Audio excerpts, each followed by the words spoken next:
do të rrisim proporcionalisht pjesëtarët e Policisë së Republikës Kosovës. Brenda 4 vite premtoni sigurim jetësor? Kosova s'ka pas rishikim të përditësuar që nga viti 2014 dhe ne rishikimin e sektorit sigurisë do ta shndrojmë në një procedurë periodike që duhet të ndodhë vendet çdo 4 vjet, që të kemi informata të përditësuara edhe për kërcënimet dhe rreziqet ndaj vendit, po dhe kapacitetet që duhet të ndërtojmë, ato duhet të bazohen në fakte.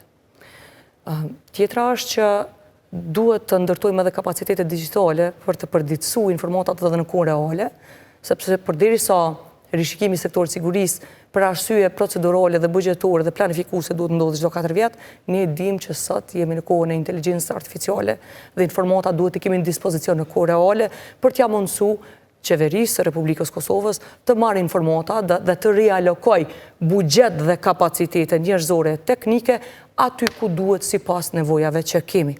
Tani, sa i përket Policisë Kosovës specifikisht, ne do të sigurohemi që në bazë këtij vlerësimi t'i përditësojmë edhe pjesë programore që veç i kemi të planifikuara e që kanë të bëjnë edhe për trajtimin e duhur të trajnimeve të Policisë së Republikës Kosovës.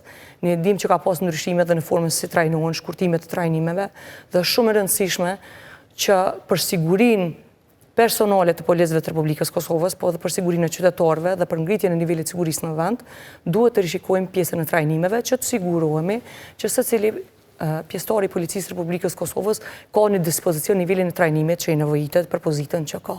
Tjetra, në bazë të vlerësimit të kërcënimeve dhe rreziqeve të brendshme, do të rrisim proporcionalisht pjesëtarët e Policisë së Republikës Kosovës dhe do të fokusohemi të ngrisim kapacitetet e policimit në komunitet. Ne dimë sa e rëndësishme është që të ulet barra dhe presioni mbi policinë në Republikës Kosovës, po gjithashtu të rritet efikasiteti i trajtimit të çështjeve që i brengosin qytetarët dhe parandalimit të krimit sidomos, dhe policimi në komunitet do të ketë një fokus të veçantë në mes tjerash. Çka është diçka gjithashtu shumë e rëndësishme është që pjesëtarët e Policisë së Republikës Kosovës, sikurse edhe pjesëtarët e tjerë, kjo vlen për të gjithë, po meqense po flasim për policinë, duhet të kenë trajtim të dinjitetshëm. Çfarë bie trajtimi i dinjitetshëm? Ka policë në Republikën e Kosovës që ende shërbejnë, e shtyjnë pensionimin për shkak se kanë smundje të rënda.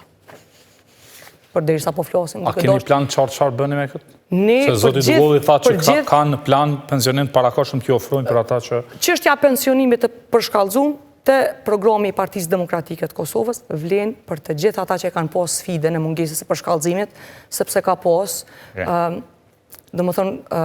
të pensionuar kontributdhënës që për disa muaj ose për një vit nuk ka taku pensioni dhe këto do ta rregullojmë, do të jetë me përqindje varësisht për viteve që kanë shërbyer. Mirë, po për te kësaj nuk është më fair, nuk është më reale, nuk është dinjitoze kaq vite pas pavarësisë me u kërku policëve, ushtarëve, zjarfikësve, shërbyesve në shërbim inteligjent më ardhmë me shërby vendit, me u betu, me sakrifiku jetën e vetë për vendin e tyre, pa trajtim të dinjitetshëm. Çka do të thotë kjo? Fillimisht është rritja në pagë, e cila është pjesë e programit ton në përgjithësi për të gjithë ata që paguhen nga buxheti shtetëror, prej 50%, po tjetra dhe që ka shumë rëndësi për policinë dhe për të gjithë shërbyesit në sektorin e sigurisë së mbrojtjes është sigurimi shëndetësor për të gjithë dhe sigurimi jetësor. Ne patëm një rast ku një polic i jon që ka shërbyer në rajonin e Pejës e humbi kombën e detyrë, fatkeqësisht, dhe ka shumë raste të tjera të cilë duhet të ballafaqohen. Ju brenda 4 vite premtoni sigurim jetësor? Shëndetësor dhe jetësor për të gjithë ata që shërbejnë brenda mandatit. Brenda mandatit, për gjithë ata që shërbejnë në siguri dhe mbrojtje.